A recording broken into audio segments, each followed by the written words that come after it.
Welcome po sa tourgreatfilipino.com. Ngayon po ang lulutuin natin ay ang tinatawag na tinakdakan. Napakasarap pong pulutan ito or ulam din.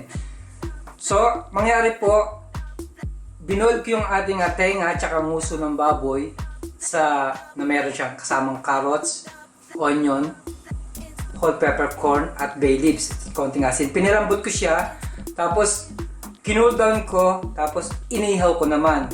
Ngayon pagka-ihaw niya, chachap na natin siya ng maliliit. At papakita ko sa inyo yung next step. So, pinakita ko na po sa inyo kanina yung pinakulong kong tenga ng baboy at saka yung maskara o nguso ng baboy. So, ito na po lahat-lahat ang ating mga gagamitin ingredients. Yung tenga ng baboy, ito po yung maskara or nguso ng baboy, atay. Pinakulong ko muna siya sa luya, tapos inihaw ko siya para kailangan matanggal yung konting lansa ng ating atay na iihawin. So meron tayo rito mayonnaise, kasi sa location ko wala akong makita na brain, na utak ng baboy. Meron tayo rito onion,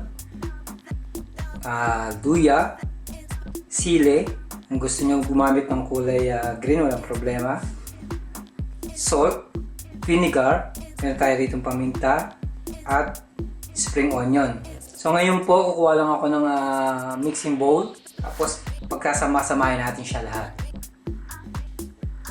So ngayon po, nilagay ko na po yung ating tenga ng baboy, maskara, at saka yung atay sa ating mixing bowl. So napakasimple lang po. Pagka lalagay na natin lahat ng mga ingredients, kagaya ng luya, sili, sibuyas, konting asin. Dahil nung pinakulaan natin kanina, meron na siyang asin. Kaya na kung balang tumansya sa alat o sa mahahabol nyo pa yung gawa ng suka. Paminta,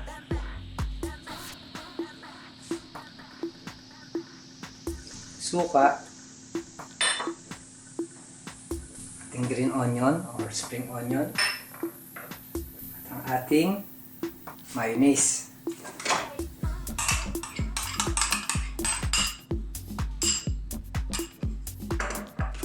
Tapos po haluin na natin siya hanggang mag-combine lahat.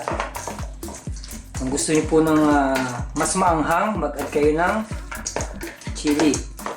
So ganyan lang po.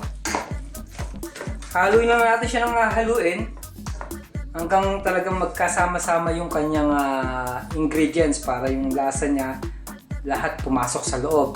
Tapos po, tatransfer ko na siya sa plate at i-present ko na sa inyo sa table.